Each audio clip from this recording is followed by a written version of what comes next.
ESPN said she was the best offensive women's college player since Diana Taurasi.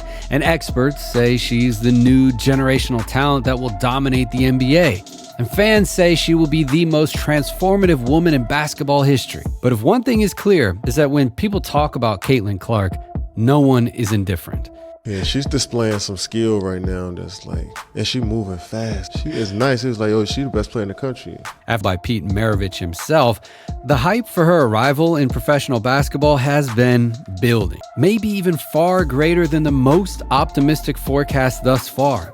Caitlin Clark is not only destined to contend to be the best player in WNBA history, but she is also destined to strive to be the greatest athlete in the history of women's sport. But what exactly could she achieve during her career from her position of massive talent, and what are the aspirations for one of the top prospects in the world? Well, to understand this, we have to go back to 2002. When Caitlin Clark was born in Iowa, everything was different than it is today. Women's sports just hadn't exploded yet, and prep programs for girls weren't as developed as they are today. And that's why Brent Clark, Caitlin's father, had to enroll his daughter in boys' recreational leagues when she was 5 years old. But at that time, basketball was just another sport for her. In addition to basketball, she had softball, volleyball, soccer, tennis, and golf. And in the end, sports are like languages. You know, the more you learn, the easier it is to learn a new one, which is probably why Clark is so elite in many aspects of her game. Her background in different sports has made her look at basketball from a different point of view, and that is truly special. Nonetheless, Caitlin fell in love with the orange ball. A loyal Minnesota Lynx fan, she grew up idolizing Maya Moore. So much was her obsession with the WNBA that her father, Brent, would drive 3.5 hours to take her to Lynx games. But what neither of them knew at the time was that Caitlin's arrival in professional basketball would be just as anticipated as that of her idol. From the time Clark started playing varsity basketball for Dowling Catholic School, she made a difference. During her freshman year, she averaged 15.3 points, 4.7 assists, and 2.3 steals per game against much older girls. But during her sophomore year, she became the ferocious scorer that she still is today, right? She averaged 27.1 points, 6 rebounds, 4 assists, and 2.3 steals per game, and helped Dowling to a record of 20 wins and 4 losses during the regular season, which unfortunately ended with an untimely elimination in the Class 5A All-State quarterfinals. But it was her junior year when she would have what would be the best game of her career. Caitlin scored 60 of her team's 90 points in the win over Mason City High School. Yes, she scored 2/3 of her team's points, exactly the same scoring ratio that Kobe Bryant had in his 81-point game. She also broke the state record for the most three-pointers made in a game with 13, and her scoring averages rose to 32.6 points per game. And she was also named the Gatorade Player of the Year for the first time. And this was the kind of performance she maintained during her senior year, in which she led the state of Iowa in scoring for the second consecutive year. She was once again voted the best player in the state, and colleges began to watch every detail of her progress. However, the COVID pandemic prevented her from playing in the McDonald's All-American and Jordan Brand Classic for which she was invited, but the most amazing thing about her high school career is that until her sophomore year, Caitlin Clark continued to play soccer on the varsity soccer team. In her freshman year, she scored 23 goals in just 8 games, which is just insane, and just another example of the versatility of one of the best college basketball prospects of all time. So, if one thing was clear, it was that Caitlin wouldn't have to wait long to start receiving interest from colleges. In fact, she had already been receiving offers for some time. Her incredible background was appreciated by colleges like Missouri State when the girl was just a 7th grader. At the end of her high school career, she was ranked as the 4th best player in her class by ESPN, which also gave her a 98 grade.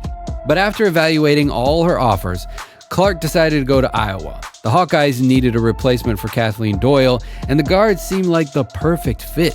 Caitlin, of course, became the starting point guard of the team and wasted no time putting together an incredible freshman season, averaging 26.6 points, 5.9 rebounds, and 7.1 assists per game.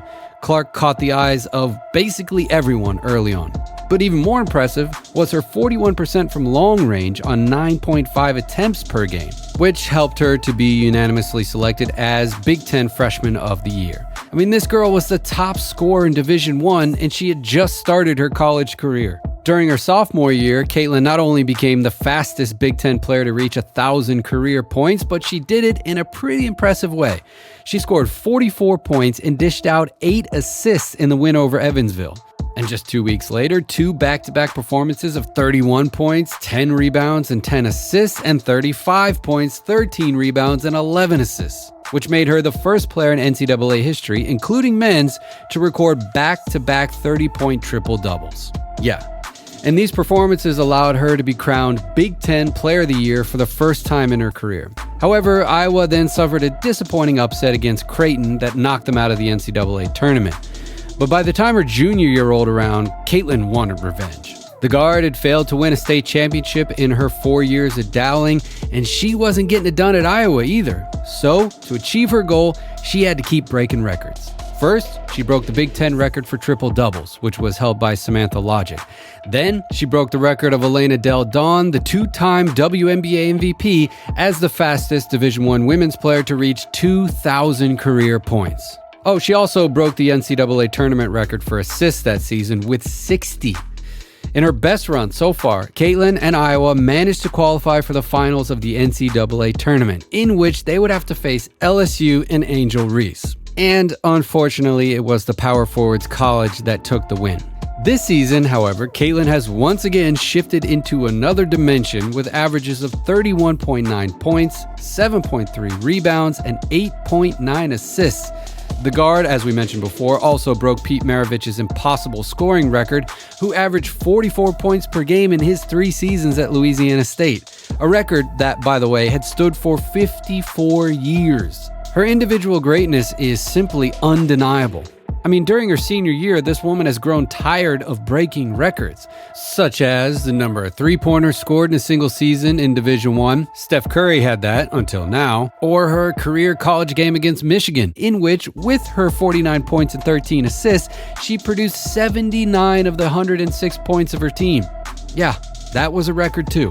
Now, collectively still, Caitlin has a lot to prove. Her loss in the finals to LSU last season has raised her expectations a bit, and the only way the guard wants to end her college career is with a win in the NCAA tournament. Because, after 4 years, as she announced in February, Clark will finally make the jump to the WNBA. And that's the scariest part. Caitlin hasn't even made it to professional basketball yet, and she's already one of the most famous athletes in the world. And you only have to watch one game to see why, and it practically doesn't even matter which one you choose. One of Clark's strengths is her consistency to dominate.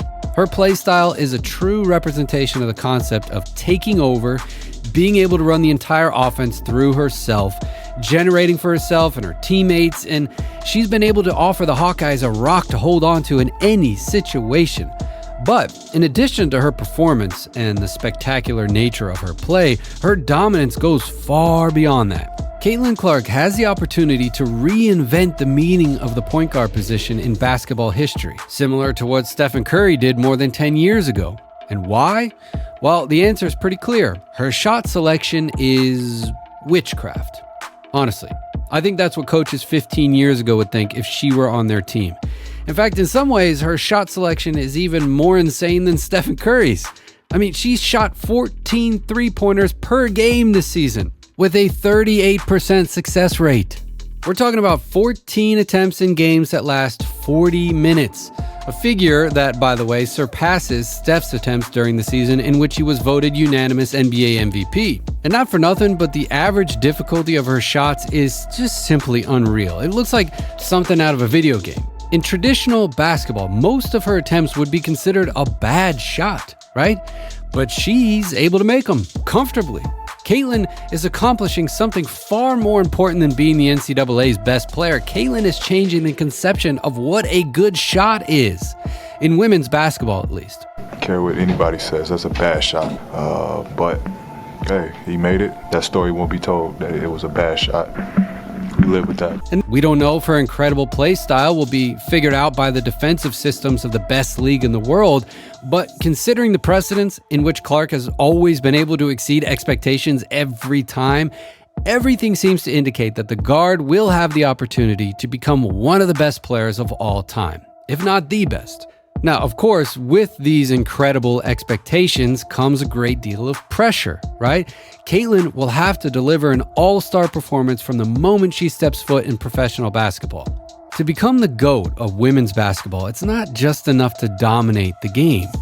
The WNBA has been improving its product for many years to make it more and more attractive to fans, and its summer schedule makes it possible to enjoy men's and women's competition year-round.